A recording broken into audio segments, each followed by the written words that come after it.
सच्चिदानन्देश्वराय नमो नमः। ब्रह्मानंद वाले श्रेष्ठानुवाक। असन् एव सः भवति असद् ब्रह्मा इति वेद चेत। कोई यदि ब्रह्म को असत मानता, ब्रह्म की सत्ता को नहीं मानता, तो असत एव सह भवति, वह स्वयं ही असत होगा। माने अपने अस्तित्व को ही, अस्तित्व ही ना के बराबर हो जाएगा। ब्रह्म के बिना किसी का अस्तित्व ही नहीं रहता। यदि ब्रह्म के अस्तित्व को नहीं करता तो वह कभी मुक्त नहीं हो पाएगा। जो जीवात्मा का यथार्थ लक्ष्य है उसको प्राप्त नहीं करेगा तो उसका रहना ना रहना एक जैसा ही है। असत ब्रह्म इति वेद चेत, यदि वह ब्रह्म को असत मानता है तो असत एव सः भवति, वह असत ही हो जाता, वो स्वयं ही नास्तिक होता। अस्ति ब्रह्म इति चेत वेद, यदि ब्रह्म को है, उसकी सत्ता है, ऐसा जो मानता है, संतम एनम ततो विदु, लोग उसको संत कहते, संत के रूप में पहचानते। माने वो ब्रह्म के अस्तित्व को मानने वाला, ब्रह्म के अस्तित्व को जानने वाला, इसलिए वो संत है। संत का मतलब यही नहीं है कि सन्यासी कपड़ा पहन लिया, जटाजूट पहन लिया, धारण कर लिया, कमंडल पकड़ लिया आदि आदि। संत तो वह है जो ब्रह्म की सत्ता को मानता है और जानता भी है, ऐसा योगी संत कहलाता। ऋग्वेद में भी आता, ऋतस्य पंथाम अन्वेति साधु।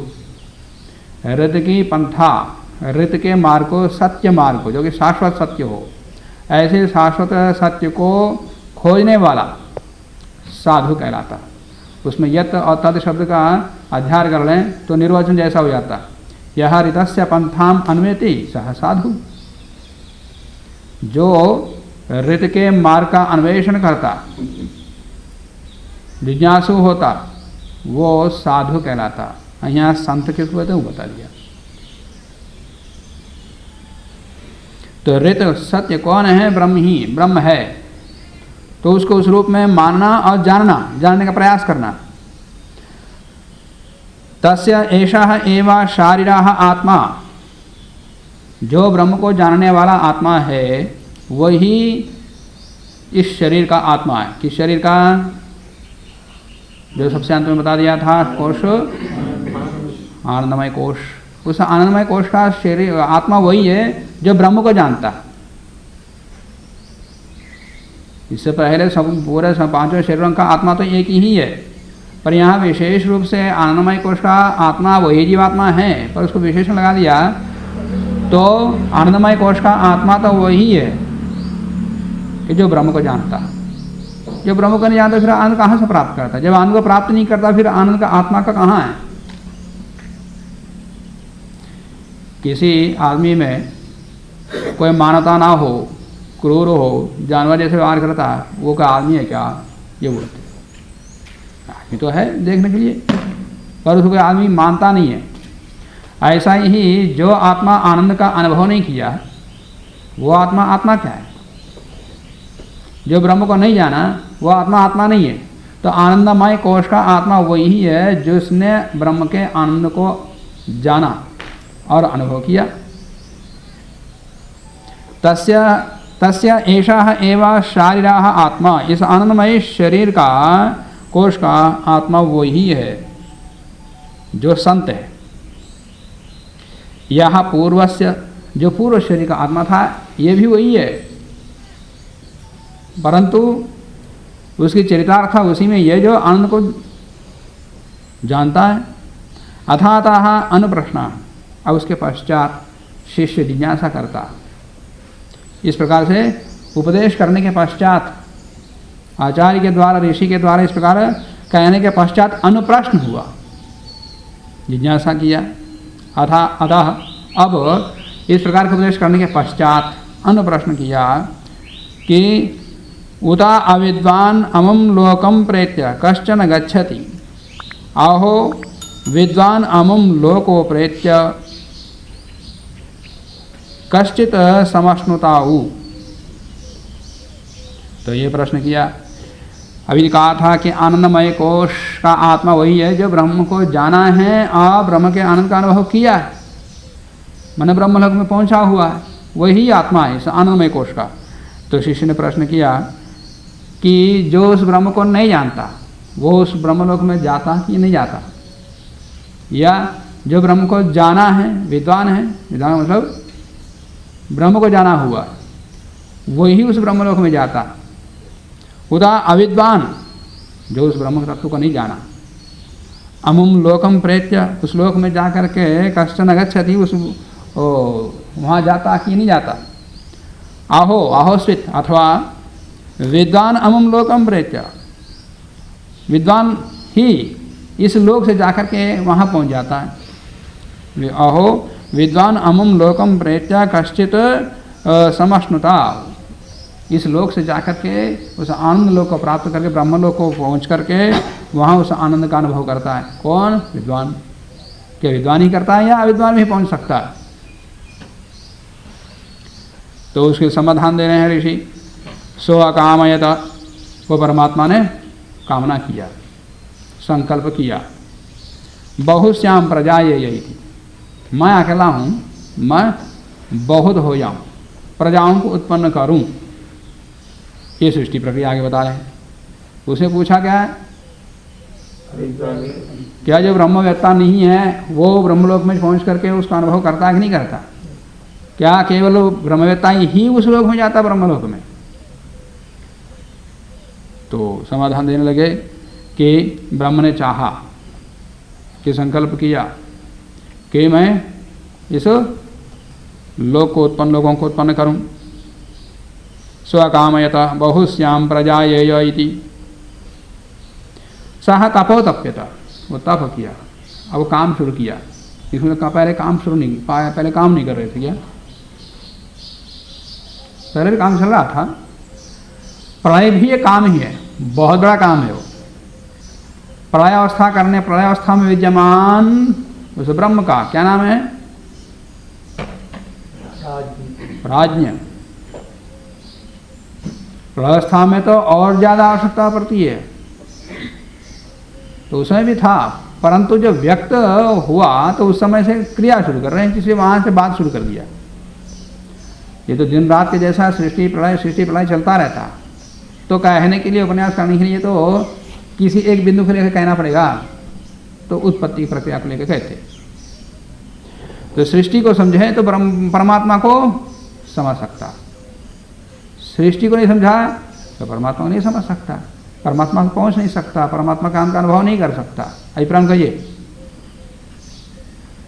कि परमात्मा ने इसको उत्पन्न किया कैसे, क्यों किया, इसका उद्देश्य क्या है, इत्यादि इन बातों को जो जानता वही विद्वान वहां पहुंचता, अन्य नहीं। ये तो मौज मस्ती के लिए है, परमात्मा ने खाने पीने सोने के लिए तो ये जगत दिया बना करके, तो इसका पूरा उपयोग करो। ऐसा कहें तो फिर वो यहीं रहेगा, ब्रह्मलोक में नहीं पहुंचेगा। स्वकामयत बहुश्याम प्रजायेय इति स तपोतप्यत सह तपस्तप्त्वा इदं सर्वम असृजता। तप करके, मैंने पहले तप नहीं करा था, पर आराम से सोया हुआ था, ऐसा नहीं, ये स्वयं को जैसा नहीं। ये सप्ताह में 6 दिन सो गया और 7वां दिन रविवार को सृष्टि का निर्माण कर दिया। ब्रह्मा ऐसा नहीं, वो तो सदा ही जागता है। हमारा ब्रह्मा जैसा नहीं सोता, वो सदा ही जागता है।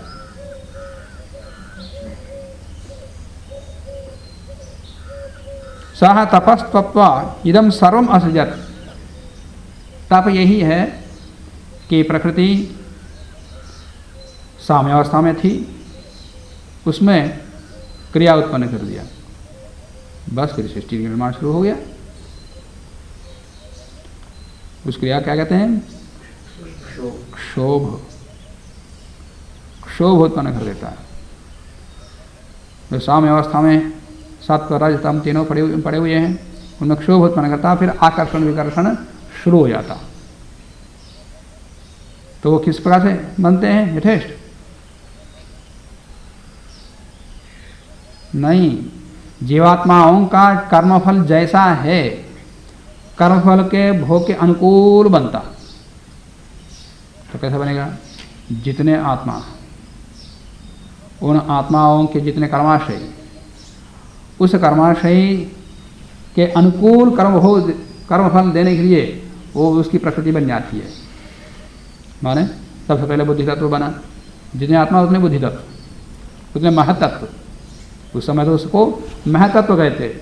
जब आत्मा के साथ जुड़ करके जन्म लेता है उसको बुद्धि तत्व कहते।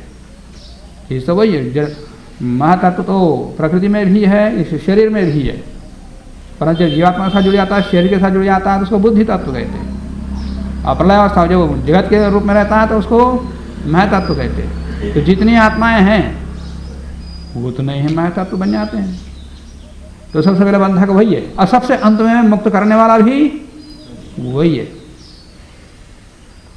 एक एक कोष को छोड़ता हुआ, एक एक शरीर के तत्वों को छोड़ता हुआ, सबसे अंत में छोड़ने योग्य जीवात्मा को क्या है? महतत्व ही है, बुद्धि तत्व ही है। तो सबसे अंतिम साधन, सबसे आद्य साधन, सबसे अंतिम तक रहने वाला साधन एक ही है। शेष अहंकार मन पीछे पीछे बाद में उत्पन्न होते हैं और पहले ही नष्ट हो जाते हैं। जो सबसे अंत में उत्पन्न होता है स्थूल शरीर, वो सबसे पहले नष्ट होता है। तो बहुश्याम प्रजा ये जाइति,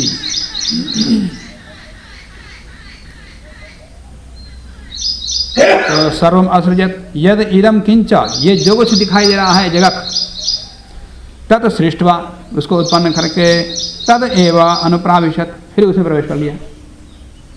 तो पहले नहीं था क्या? पहले भी था और अब भी है। तो ये नहीं है कि उत्पन्न कर दिया छोड़ दिया, नहीं, उसके साथ विद्यमान है, इसको कहने के लिए उसने अनुप्रवेश कर दिया।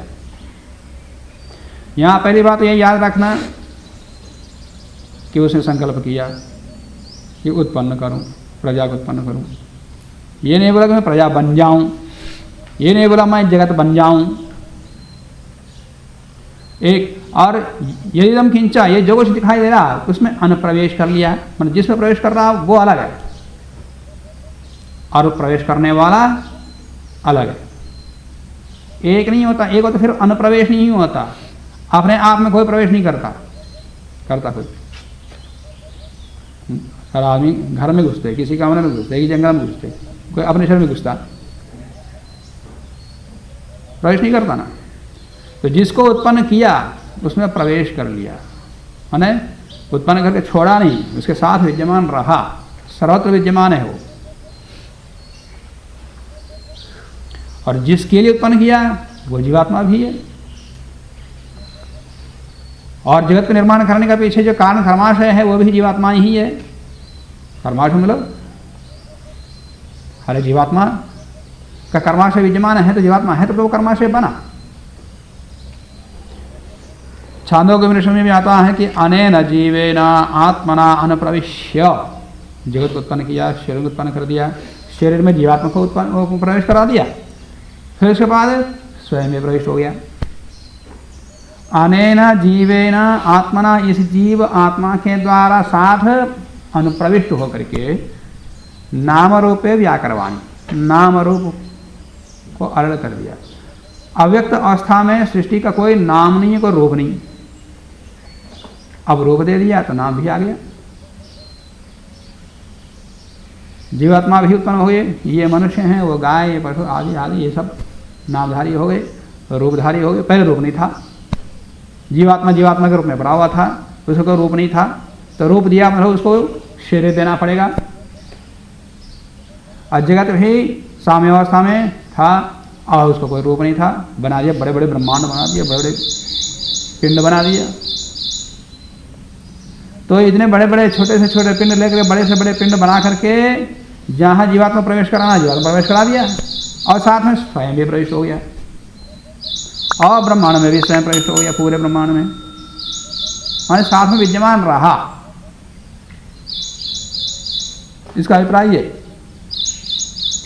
तद अनुप्रविश्य, इस जगत में और जीवों के प्राणियों के शरीरों में प्रविष्ट होकर के सच असच अभवत, वो सत्य भी हो गया असत्य भी हो गया। ये कैसे होता? कोई विद्यमान भी है कोई विद्यमान भी है, ऐसा होता? सत्य भी है असत्य भी है, ऐसा होता? मैं यहाँ हूँ और नहीं भी हूँ, ऐसा होता? और यहाँ कह रहे हैं कि परमात्मा से प्रवेश होकर सत्य भी है असत्य भी है, माने व्यक्त भी है अव्यक्त भी है।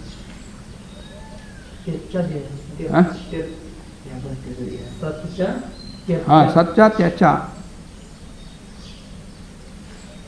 सच त्यच्चा भवत, सत्य भी है त्यत भी है।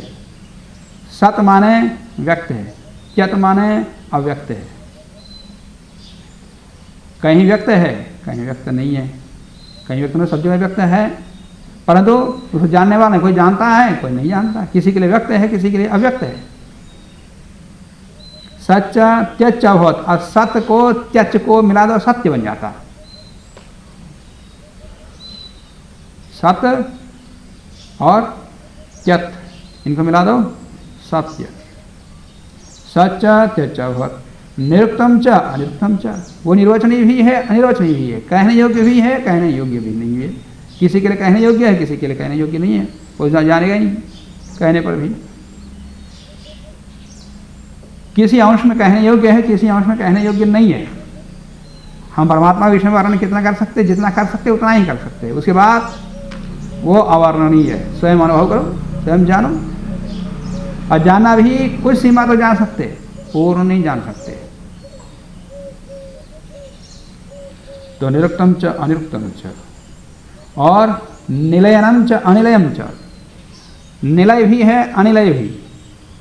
इस जगत कैसा है, आश्रय क्यों, कोई किसी का आश्रय है कोई किसी का आश्रय नहीं है, कोई कुछ आश्रित है कुछ आश्रित नहीं है। जैसा आकाश, आकाश में सब आश्रित हैं पर आकाश किसी का आश्रय नहीं है तो परमात्मा के आश्रय ही है बस। विज्ञानम च अविज्ञानम च, कोई ज्ञातव्य भी है अज्ञातव्य भी है। जगत भी ज्ञात है अज्ञात भी है। जो स्थूल जगत है वो जानने योग्य है, जान सकते हैं, और जो सूक्ष्म जगत है नहीं जान सकते। और स्थूल जगत को भी कितना जानते हैं, आज का वैज्ञानिक विज्ञान इतना विकास हो गया, कितना जानते, कुछ सीमा तक। अपने सूर्य मंडल के ही पूरा नहीं जान पाते, तो करोड़ों करोड़ों रुपए खर्च करके भी यंत्र बना करके भी नहीं जान पाते। तो कुछ सीमा तक तो जान सकते, और उसका अतिरिक्त नहीं जान पाता। विज्ञानम च अविज्ञानम च, माने जगत इतना बड़ा, और सत्यम च अनृतम च, ये कुछ सत्य भी है कुछ असत्य भी है। माने कुछ सत्य लगता कुछ असंभव लगता, पर ऐसा नहीं, सब सत्य है। और यहाँ ये भी अर्थ नहीं है, जगत को यहाँ पर सत्य नहीं करें असत्य नहीं करें, ये सत्य है। परमात्मा सत्य है, जगत भी सत्य है, और जीवात्मा भी सत्य है। सत्यम अभवत यदिदम किंचा, यहाँ तो और स्पष्ट कर दिया। यदिदम किंचा, ये जो कुछ भी बना है परमात्मा ने जो कामना करके संकल्प करके बनाया, ये सारा सारा मिथ्या नहीं है। यदिदम किंचा, जो कुछ भी ये बनाया गया है वो तद सत्यम, ये पूरा सत्य ही है, असत्य नहीं मिथ्या नहीं।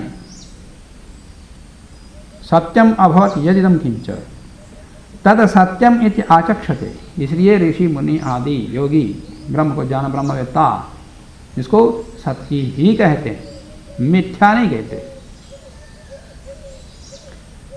जो इसको मिथ्या कहेगा उसको मोक्ष नहीं मिलेगा, है ना संशय। जो जगत को मिथ्या कहेगा उसको मोक्ष नहीं मिलेगा। और यहाँ प्रश्न भी वही है कि ब्रह्मलोक में कौन पहुंच सकता है कौन नहीं पहुंच सकता है। तो ये जगत को बता दिया, जो इस जगत को जानता है वो वहां पहुंचेगा, जगत को मिथ्या कहेगा वो वहां पहुंचेगा नहीं। यहां भी तो वही है। तो सत्यम अभवत यदम खिंचाए सत्तत सत्यम इत्याचक्षते, उसको सत्य ही कहते हैं ब्रह्मवेत्ता या ये सत्ववेत्ता को। जगत को जानने वाला ब्रह्म को जान लेता, ब्रह्म को जानने वाला जगत को जान लेता। जो जगत को नहीं जानता है वो ब्रह्म को भी नहीं जानेगा, अपने को भी नहीं जानेगा। तद सत्यम इत्याचक्षते तदपि ऐसा श्लोक होती। इस विषय में कहने के लिए विस्तृत रूप से प्रामाणिक रूप से हम आगे कहेंगे, अगले अनुवाद में कहेंगे। हालांकि यह सत्यम च असत्यम च सत्यम च अनृतम च। सत्य माने कारण, असत्य माने कार्य। कार्य का सदा वैसा नहीं रहता, कारण विद्यमान होता है। तो सत्य का मतलब है कारण और असत्य का मतलब कार्य। तो कार्य भी हैं कारण भी हैं इस जगत में। ब्रह्म कौन सा कारण है? जिसमें क्षोभ ने किया, जिसमें तप किया वो कारण, वो उपादान कारण है। तप करने वाला वो निमित्त कारण है। जिसमें क्षोभ उत्पन्न किया वो उपादान कारण है, जिससे बना रहा।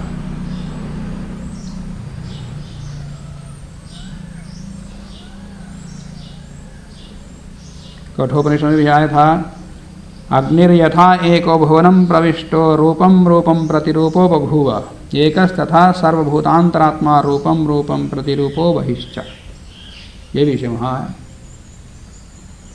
वायुर्यथा एको भुवनम प्रविष्टो रूपम रूपम प्रतिरूपो बभूव एकस्तथा सर्वभूतांतरात्मा रूपम रूपम प्रतिरूपो बभूव। जैसे अग्नि जिसमें प्रवेश कर लिया उसी आकार वाला हो गया।